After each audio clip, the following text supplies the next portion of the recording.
জানো মেয়েটাকে নিয়ে আমার ভীষণ টেনশন হচ্ছে। তোমার একা টেনশন হয়েছে? আমার টেনশন হয়েছে না? গায়ে কথা বাইরে কিছু শব্দ হয়েছে। অর্চিকা ওখানে কি করছো? অর্চিকা হে কি করছিস রে? তুই জমি রেখে বাজি আমি ওষুধ গুলো করছি। অর্চিকা মেডিসিন গুলো নষ্ট করছো কেন? কই নষ্ট করছি? খা বাজি খা, ওষুধ খা, খা খা বাজি খা। ছেড়ে দে, ছাড়। তুই আমার হাত থেকে কোনোদিনও বাঁচতে পারবি না, তোকে আমি শেষ করে দেবো। মা তুমি বাবাকে মেরো না, তুমি বাবাকে মেরো না।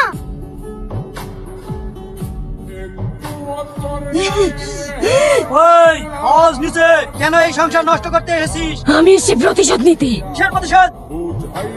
এই জানোয়ার, তুই লজ্জা লাগে না একটা মেয়ের হাত ধরে টানাটানি করতে? তুই আমার গায়ে হাত দিলি?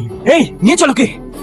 কেউ কাছে আসার চেষ্টা করবিনি, কাছে আসার চেষ্টা করলে গুলি করে দেবো। চলছে আমি ওদেরকে ইচ্ছা করে মারিনি, ওরা আমার ইজ্জত নিয়ে চেষ্টা করছিল, তাই নিজের ইজ্জত বাঁচানোর জন্য আমি ওদেরকে মারতে বাধ্য হয়েছি। অবজেকশন ইওর অনার, এই শ্রাবণী হচ্ছে একটা চরিত্রহীন মহিলা, বড় লোক থেকে প্রেমের জালে ফাঁসিয়ে টাকা ইনকাম করে। ওই ছেলেগুলো যখন জানতে পারে তখন শ্রাবণীর কাছে প্রতিবাদ করতে যায়, আর তখন শ্রাবণী মান সম্মান বাঁচানোর জন্য ওই ছেলেগুলোকে নৃশংসভাবে হত্যা করে। তাই মহামান্য আদালতের কাছে আমার একটাই আবেদন, এই চরিত্রহীন মেয়েটাকে যেন মৃত্যুদণ্ড দেওয়া হোক। সমস্ত সাক্ষী ও প্রমাণের ভিত্তিতে আদালত এই সিদ্ধান্তে পৌঁছেছে যে 3 যুবককে নৃশংসভাবে খুন করার অপরাধে আসামি শ্রাবণীকে 302 ধারায় মৃত্যুদণ্ড দেওয়া হলো। Court is close.